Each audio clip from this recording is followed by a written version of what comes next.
On a fermé tous les cinés, tous les théâtres et les musées. On en reparlera le 7 janvier. Et encore, ça c'était avant. On s'attendait à ce que le 7 janvier, on puisse rouvrir les institutions culturelles. Ça n'a pas été possible. Et non seulement ça n'a pas été possible, on n'a pas pu rouvrir non plus les restaurants. On est toujours en couvre-feu et on sera peut-être reconfiné. Alors à quelle sauce, on ne le sait pas encore. Le gouvernement a réuni autour d'Emmanuel Macron en ce moment même un conseil de défense sanitaire exceptionnel. C'était à partir de 18h. C'était une surprise. Il était prévu demain. Évidemment, Sud Radio surveille la situation. Et si des annonces quant à un reconfinement ou alors des restrictions plus dures venaient à nous parvenir, vous en serez les premiers informés. C'est une évidence. En tout cas, les Français font face à des restrictions qui pourraient encore se durcir et ça fait des mois que ça dure. Pourquoi les Français sont-ils si sages ? Y a-t-il un risque qu'à un moment, ils finissent par se lancer dans de la désobéissance ? Pourquoi pas ? Y a-t-il un risque que les Français se mettent à craquer ? C'est la question qu'on va se poser avec Tom Conan. Bonsoir à vous. Bonsoir. Artiste, écrivain, auteur du livre Radical. C'est publié chez Albin Michel. Maxime Thiebaud est également avec nous. Bonsoir. Bonsoir Jean-Marie. Docteur en droit, auteur du livre Gilets jaunes vers une démocratie réelle. C'est publié chez VA Presse. Un certain nombre d'observateurs d'ailleurs trouvent que les Français sont plutôt disciplinés. Je peux vous donner cet exemple de l'acteur Nils Arestrup. Il s'exprimait sur France 2 il y a quelques jours. Mais hier, une information qui venait, je crois, de l'Académie de médecine proposant aux gens qui sont dans un métro à 7h du matin de ne pas parler parce que ça risque de faire des postillons alors qu'on est dans une situation proche. Je trouve que quand on dit ça aux gens, il faudrait quand même aussi leur parler avec respect, leur expliquer pourquoi on fait ça et ne pas leur donner des ordres aussi brutaux. Et on vit beaucoup dans cette relation à l'ordre brutal. On se demande, ça y est, on est reconfiné, on va retourner à l'étable, on va manger du foin et on va dormir. Effectivement, l'ambiance est un peu morose dans le pays. Ne parlez pas dans le métro, c'est effectivement quelque chose qui a été dit non pas par le gouvernement mais par l'Académie de médecine qui faisait une recommandation pour limiter le plus possible la contagion dans les rames de métro. Trouvez-vous les Français dociles, Maxime Thiebaud ? Oui, dociles. Je trouve que le débat est pas très réel en tout cas. C'est-à-dire que les Français sont assez résignés. Ils n'ont pas envie de débattre sur les mesures sanitaires, ils sont fatigués, la situation est compliquée sur le plan économique, ils ont envie de vivre, ils ont envie de sortir. Même ceux qui sont pro-confinement aujourd'hui en ont ras-le-bol, donc ça c'est une réalité.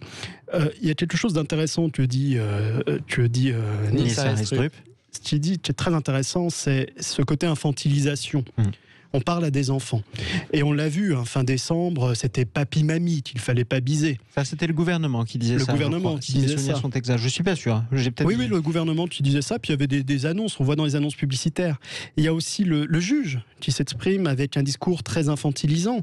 Je veux, pour exemple, une ordonnance du Conseil d'État au mois de septembre, dans laquelle il était indiqué que le port du masque la nuit était certes disproportionné par rapport à l'objectif sanitaire que d'empêcher les contagions, mais en même temps, c'était lisible et simple, parce que les Français ont du mal à comprendre. C'est ça qui est sous-entendu. Et moi, c'est ça qui me gêne, c'est que je pense que les Français en ont un peu ral-le-bol d'être pris pour des enfants.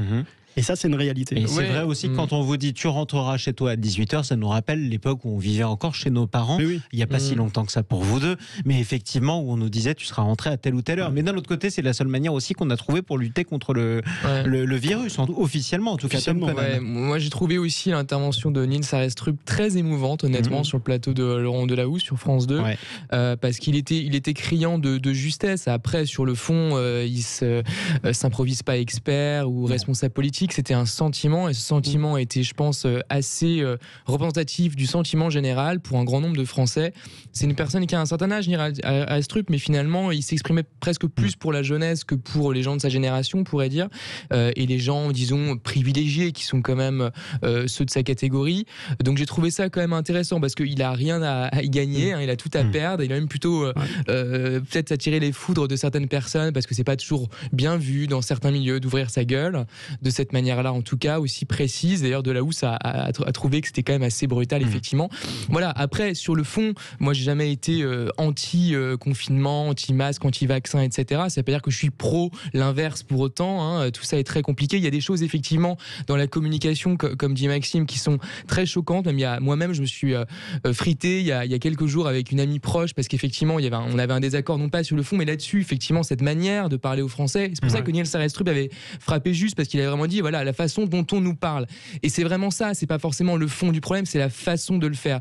Quand il y a Emmanuel Macron qui disait il y a encore quelques jours 66 millions de procureurs, non. Effectivement, alors Niels Arestrup a dit ce ne sont pas des procureurs, ce sont avant tout des victimes. Alors bon, victimes serait peut-être à nuancer, on n'est pas exactement des victimes, on est disons des citoyens et voilà, on est dépossédés, et on est aussi responsable, mais on est aussi responsable de ce qu'on fait et certains peuvent être éventuellement irresponsables, est-ce que vous sentez, etc. Mais c'est quand même compréhensible. Est-ce que vous sentez partout où vous allez, d'ailleurs pourquoi pas dans votre Bourgogne quand vous y allez, cher Maxime Thiébaut, disons une volonté de moins en moins de respecter les consignes ou pas?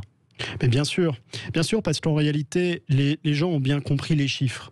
C'est-à-dire que c'est une maladie qui malheureusement tue les plus vulnérables et les plus âgés. Ouais. Et quand vous voyez en moyenne. Oui, en moyenne. Non, mais la réalité, elle est quand même là. C'est-à-dire que les chiffres parlent.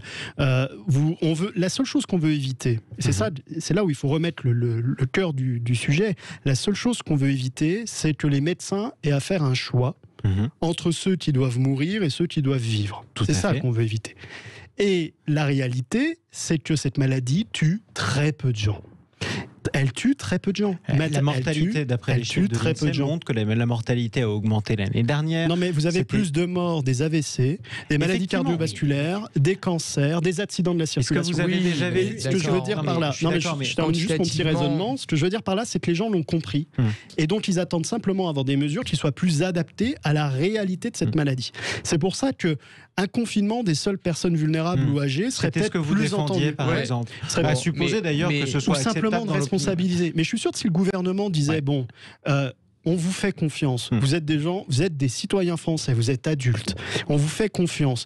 Mais respecter les gestes barrières, éviter de voir les personnes. Mais revoyons malgré tout, il y aurait revenir sur la comparaison que vous faisiez par exemple avec les arrêts vasculaires cérébraux qui sont effectivement très graves et qui tuent énormément, le tabac tue énormément aussi tous les ans. On n'a jamais vu malgré tout une seule cause et unique qui à un même moment met des milliers et des milliers et des milliers de personnes en service de réanimation dans l'hôpital. C'est quand même pour dire aussi que ce n'est pas si. Il y a la réanimation, mais il y a la réanimation, mais il y a les morts en eux-mêmes. Je suis désolé, je suis pas du tout d'accord avec le dernier point que vient de dire Maxime. Il y a beaucoup de morts, il y a presque 500 000 morts aux États-Unis. Voilà, évidemment 100 000 en Grande-Bretagne. Ça veut absolument pas dire. Moi, j'ai du mal avec les chiffres qui sont pas mis en. Ça veut pas dire qu'il n'y a pas d'autres causes. Il y a toujours évidemment des cancers, c'est terrible, on le sait, on en connaît tous dans nos entourages. Mais je veux dire, nier les morts, c'est quand même un irrespect incroyable pour les gens qui sont terminés. Je nie pas les morts. Ensuite, donc du coup, je pense que c'est pas exactement ce qui se passe par rapport à ce que vous disiez, à ce que disait Maxime. C'est-à-dire que je pense que les personnes âgées ne sont pas en train de se dire voilà, finalement, il n'y a pas trop de risques, donc allons-y, ne respectons plus les gestes. C'est pas du tout ça. Moi, ce que je vois au contraire, c'est plutôt qu'il y a effectivement cette lassitude en effet, mais il y a toujours cette peur lancinante parce que les variants, on ne sait pas trop ce que ça va donner, variants sud-africains, brésiliens, anglais, etc. Et surtout, j'ajoute que en fait, je pense que ce qui s'est passé et par rapport à ce qu'a dit notamment Jérôme Fourquet récemment de l'IFOP sur Europe 1, au sujet effectivement de ce risque de désobéissance, ou en tout cas d'une moindre acceptation des restrictions, c'est qu'en fait, il y a aussi une grande déception à mon sens par rapport au vaccin. Parce qu'il y a encore un mois, il y a même pas un mois, juste avant Noël finalement, on nous disait voilà, le vaccin arrive, Pfizer, AstraZeneca, etc. et d'autres. Moderna, et il y aura donc sans doute à moyen terme en tout cas une éradication de cette maladie. Une éradication possible à supposer pour le vaccin. Et en fait, moi j'ai l'impression que sans être on n'est pas des experts en la matière, mais en revanche de ce qu'on semble voir, ce qu'on semble comprendre, c'est qu'en fait il y a une certaine efficacité, bien sûr, c'est tout à fait semble-t-il l'espoir unique dans lequel on peut effectivement attendre un certain nombre d'améliorations de la situation. Néanmoins, c'est vrai que l'efficacité n'est pas toujours au rendez-vous, en tout cas pas autant par rapport à certains variants. On sait aussi qu'il y a quand même des risques pour certaines personnes qui sont déjà très fragilisées. Donc je pense que cette grande déception, elle est présente. Il y a aussi le risque de ne pas avoir de chance. Ça existe aussi, même si c'est... Il y a quand même trois choses. La première, c'est la déception que le vaccin ne fonctionne pas. Et une politique européenne qui était désastreuse. Que la campagne de vaccination ne fonctionne pas. Qui fonctionne moins bien. La campagne de vaccination ne fonctionne pas parce que l'Europe a mis très longtemps. Voilà. On a une bureaucratie qui a été désastreuse et on n'a eu qu'un seul prestataire qui pouvait nous fournir un vaccin et ça n'a pas marché. Bon. Donc il y a déjà cette déception. Première chose. La deuxième, c'est les mensonges à répétition. On a eu le mensonge sur les masques, on a eu tout un tas d'éléments de langage qui s'est combiné en plus avec l'infantilisation des Français, etc. Et la troisième chose... Je voudrais juste redonner une précision. Vous faisiez allusion à Papy, Mamie. Oui. Mamie mangera la bûche de Noël dans la cuisine et Papy dans la salle à manger. C'était pas le gouvernement qui avait dit ça, c'était un membre du conseil scientifique, juste pour préciser les propos. Après, on ne sait plus qui est le gouvernement pour le coup. Oui. Et le troisième élément, et c'est celui-ci qui, à mon sens, est primordial, c'est que les Français se rendent compte. Et il y a beaucoup d'experts et beaucoup de médecins qui commencent à dire « Ah, c'est vrai que les conséquences les restrictions sanitaires, les restrictions à nos libertés qu'on connaît aujourd'hui, font davantage de dégâts que la maladie elle-même. » Oui, bon ça, on entend ce discours depuis le début. Non, mais on peut éventuellement soutenir ça. Mais on verra ça, on dirait ex post, comme on dit en économie. Oui, on peut pas pour l'instant faire des statistiques. Ça ne fonctionne pas comme ça. Ça reste une spéculation. Puis je pense pas que ça aide à quoi que ce soit pour la prise de décision. Mais en revanche, il faut aller voir les étudiants. En revanche, il faut aller voir les commerçants, il faut aller voir les restaurateurs. Je pense qu'ils ne sont pas dans le poste. Mais en revanche, je pense qu'il y a quelque chose qu'on peut noter, c'est qu'en fait, à mon avis, les dirigeants eux-mêmes, et je parle pas uniquement des dirigeants français, sont eux-mêmes dans une forme de lassitude. Parce que en fait, ce qui est terrible à dire, évidemment, nous on n'est pas responsables politiques, donc on n'a pas cet engagement vis-à-vis des Français et de dizaines de millions de gens. Néanmoins, je pense que eux-mêmes ont l'air quand même globalement, si on prend effectivement même les 12 derniers mois, même dans plusieurs pays du monde, même les plus responsables entre guillemets, même les pays européens, enfin ceux qui ont pas non plus déconné, comme au Brésil, etc. On voit qu'en fait, eux-mêmes sont un peu paumés, ils savent pas exactement quoi faire. Il n'y a pas un seul gouvernement qui semble bien s'en sortir. Il y a des arbitrages. Et on a cru pendant des mois que la science pouvait être un facteur de décision unique. Mais en fait, on sait très bien que c'est pas le cas. Oui. La politique, c'est un art, ce n'est pas une science. Donc ça a beaucoup plus à voir avec la technique. C'est un art inexact. On en parlera dans un instant avec vous, Maxime Thiebaud. On y reviendra aussi sur Sud Radio. J'aimerais revenir d'ailleurs, on en reparlera. Vous avez toujours cette proposition de confiner les personnes à risque. Mais ça, c'est aussi quelque chose qui avait été fait d'ailleurs.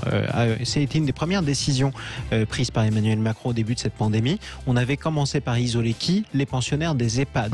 Rappelez-vous d'ailleurs la polémique. Il a fait la simultanée. Ça avait été fait plus tôt. C'est un des premiers pays à avoir pris cette décision. Et rappelez-vous justement les accusations d'inhumanité sur cette politique, notamment à cause de la dégradation. Moi, je pense que c'est inhumain de confiner tout simplement des personnes âgées. Autant tout ça pour vous dire qu'il n'y a pas de bon confinement ou de confinement facile en tout cas. Et c'est vrai que toutes les solutions sont mauvaises. Laquelle est la moins pire ? On en parle dans un instant.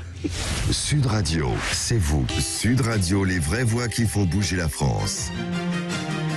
En confinement, tout seul je suis bien mieux, je suis pas contagieux en confinement. On va essayer jusqu'au bout, d'essayer de se remonter le moral. Ça chante faux, effectivement. Écoutez, vous ferez des vidéos si nous sommes reconfinés la semaine prochaine, Maxime Thiebaud. Vous nous ferez des cours de chant en Facebook Live. On a hâte de voir ça. Maxime Thiebaud est avec nous, docteur en droit, et Tom Conan est avec nous également, artiste, écrivain. Les Français vont-ils craquer à un moment face aux restrictions ? Et s'ils sont reconfinés, vont-ils respecter les restrictions qui leur sont imposées ? C'est la question à laquelle nous essayons de répondre, sachant qu'on en est encore à des conjectures. Quelles restrictions nous seront imposées ?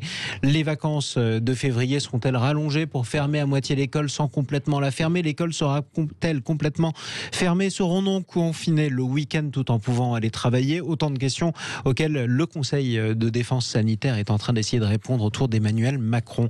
Maxime Thiebaud, quelle est la solution qui serait la moins difficile à accepter ? Mais moi, je pense que c'est une mentalité. C'est-à-dire qu'on est dans une équipe. La France, c'est une équipe. Tous les citoyens, on a un capitaine, c'est Macron. Allez pas me dire que le groupe vive bien, parce que il suffit d'aller sur les réseaux sociaux pour voir que l'équipe... l'équipe, elle est démoralisée. Oui. L'équipe, elle n'a pas de capitaine. L'équipe, elle a quelqu'un qui les gronde, qui les insulte de procureur. Elle a un vice-capitaine qui s'appelle Olivier Véran, qui dit à l'Assemblée nationale que le Parlement doit lui donner un blanc-seing et ne doit plus s'exprimer après. Moi, je pense qu'il y a un problème de mentalité aussi. C'est-à-dire que vous pouvez avoir la même efficacité qu'un confinement le plus strict ou tout ce que vous voulez, mais en disant simplement aux gens, on vous fait confiance. Et je suis convaincu que les Français sont quand même pas des idiots. Vous diriez, je vous fais confiance, mais c'est pour vous relancer, si vous le permettez, cher Maxime. Non, c'est pas contre vous, journaliste. Si vous disiez, on vous fait confiance, d'accord. Quel conseil vous donneriez malgré tout ? On vous fait confiance, pourquoi ? les gens sont pas bêtes. Ils savent que c'est leurs parents, leurs grands-parents et les personnes vulnérables qui vont être atteints et qui risquent de mourir de cette maladie. Tout simplement, ils mettent le masque. Tout simplement, ils respectent des gestes barrières. Tout simplement, ils font attention. Mais ils n'ont pas besoin d'avoir à remplir une attestation sur l'honneur à eux-mêmes pour faire cela. Mais bon. Et ça, non mais... Ok, ça, mais tout ça, c'est de la casuistique, j'ai envie de dire. Parce qu'en fait, ce qui importe là, parce qu'en réalité, pourquoi est-ce que les questions en fait qu'on pose là, à la fois sont les plus importantes, en même temps sont un peu à côté. Parce qu'en fait, derrière le problème du confinement, le seul problème, on pourrait dire, évidemment, c'est les questions psychologiques, etc. Bien sûr, mais c'est les questions économiques. C'est pour ça que l'arbitrage est compliqué à la fois pour le gouvernement et pour les Français. Je termine. En fait, moi aussi, je pense que c'est vraiment l'un des problèmes essentiels, parce que aujourd'hui, on voit bien que l'angoisse qui monte, c'est pas juste une angoisse de pas aller au restaurant, etc. On peut encore tenir du fait de ne pas aller tout de suite. Je termine. L'angoisse, c'est évidemment celle notamment du milieu culturel, des restaurateurs, des entrepreneurs, etc. Je disais encore un article. Les hôteliers, les professionnels du tourisme, l'événementiel, etc. Je disais un article du Monde, et ce qui est à Bercy, le ministère des Finances qui a mis en place une ligne rose, j'allais dire une ligne verte, enfin je sais plus comment est-ce qu'on dit, un numéro vert, pardon, pour les entrepreneurs en difficulté, vous savez, qui ont des problèmes psychologiques, qui sont face à une détresse, etc. Donc la ligne explose, parce qu'il y a plein de gens qui sont en détresse financière et donc morale, avec éventuellement des risques de pensée très noires, etc. Donc je pense que ce risque, il est en fait avant tout économique, et parce qu'il y a cette peur justement, et qu'on anticipe ensuite des difficultés grandissantes pour tout un chacun. C'est pas uniquement, encore une fois, le fait d'être tellement triste de pas partir en vacances, de pas partir au restaurant, etc. C'est pas ça le premier problème. Non, mais la pauvreté, c'est caricaturé. Pour terminer, je pense qu'il y a un problème de justice, parce qu'en fait, ce sentiment-là, il est très ancré dans une grande partie de la population. Problème de justice, qu'on sait que d'un côté, on sait que, vous savez, les milliardaires de beaucoup de pays ont reconstitué leur fortune en un an, et que pour les pauvres, c'est à peu près envisagé par notamment l'association Oxfam, qui est très intéressante. La pandémie n'a rien changé. Non, pas de si, ça a changé, parce que justement, les choses, mais ça n'a pas accéléré les choses. Plutôt, ça a montré, excuse-moi, quand on voit qu'encore une fois, avec la pandémie, les milliardaires se sont remis, entre guillemets, les 12 derniers mois en un an, et que pour les plus pauvres, ça mettra 10 ans. S'il n'y a pas un problème de justice, moi je suis favorable à des transferts de richesse importants. Vous voulez augmenter les impôts pour les très riches? Non, pas augmenter les impôts. Il faudrait des mesures exceptionnelles du fait de ces situations exceptionnelles. Pour compenser les injustices. Faire comme Robin des Bois, prendre aux riches pour donner aux plus pauvres. Parce que ça sera nécessaire démocratiquement. Ça sera nécessaire démocratiquement. Je pense que c'est complètement à côté. Pour le coup, je pense que oui, il y a un problème sur le confinement, sur le plan financier. Et encore, il n'y a pas de problème, non? Sur le plan financier, ça se débat, parce que la crise de 2008 a coûté plus cher en PIB que ne coûte aujourd'hui le confinement, premièrement. Non, mais on croit rêver. Je peux terminer? Non, mais Maxime Thiebaud. Bon. Moi, c'est un problème. Je pense que sur le plan économique, oui, c'est un souci pour nos restaurateurs, pour les commerçants. Je pense que de toute façon, on sait très bien une chose, c'est que la dette, on la remboursera jamais. Mais une fois que les entreprises seront mortes, elles seront mortes. La dette, on la remboursera jamais. C'est de la littérature. Ce qui intéresse les banques, c'est l'actif. Bon, c'est le remboursement des intérêts. Et aujourd'hui, on nous prête un intérêt négatif. Donc, à partir de ce moment-là, mais en espérant que ça dure. C'est-à-dire sur le plan financier. Juste une chose. Alors, vous pouvez partir du principe que les dettes, on les remboursera jamais. Ça, c'est un choix que vous prenez. Mais pourquoi pas? Mais il faut le préciser quand même. On est à 100% du PIB. Ça, c'est ce que pèse aujourd'hui la dette. Mais après la Seconde Guerre mondiale, c'est l'Italie qui était à 300. Bref, ce que je veux dire, le souci, il n'est pas pour l'État sur le plan économique, il est pour les trésoreries des restaurateurs, la trésorerie des commerces, etc. C'est ça plutôt le vrai problème sur le plan économique. C'est ça le vrai problème sur le plan économique. C'est pas spécialement l'État. Mais ça, c'est le premier souci. Le deuxième, c'est la détresse sociale, psychologique des gens, qui est majeure. Et les gens ne parlent pas de la richesse des milliardaires. Ils disent simplement, c'est intenable que de ne pas avoir de vie. Le problème, c'est qu'on confond aujourd'hui la vie avec la santé physique. D'accord. Bon, apparemment Maxime, n'est pas économiste et n'a pas un grand sens de la justice et de la lutte contre les inégalités. Mais ça, c'est une justice mondaine. À un moment donné, je pense que la plupart des Français, et pas que des Français, ont quand même compris une chose, c'est qu'effectivement, on était quand même dans un modèle économique, je parle même avant la pandémie, qui était foncièrement inégalitaire, et que la crise a permis juste de le comprendre et de le voir de manière extrêmement transparente. Si ensuite, à la suite de cela, cela, on se rend pas compte qu'il va falloir un petit peu réformer un certain nombre de systèmes de marché qui font qu'effectivement il y a des capitalismes prédateurs qui captent une grande partie de pans entiers de l'économie et que d'autres vont mourir. C'est pas le problème des Français aujourd'hui. Pardon, mais il faut après comprendre un peu le capitalisme 2 minutes. Non, mais j'ai compris le capitalisme. Qu'est-ce que c'est que les GAFAM? Qu'est-ce que c'est que Google, Amazon, Facebook, Apple, Microsoft et compagnie? C'est quoi Netflix? Quid, je veux dire, de toutes les c'est la structure économique même qu'il faut questionner du fait de la pandémie. D'estimer que on est dans le problème là. C'est pas absurde d'estimer qu'après 3 confinements, on fera beaucoup plus ses courses sur Amazon qu'on ne les aurait faites dans la distribution. Évidemment. La structure économique, elle est centrale. Là, Maxime, il est libéral. Donc finalement, même s'il y a une mort de pans entiers d'économie, il faut rien faire. Il faut observer et se dire, après tout, c'est pas si grave.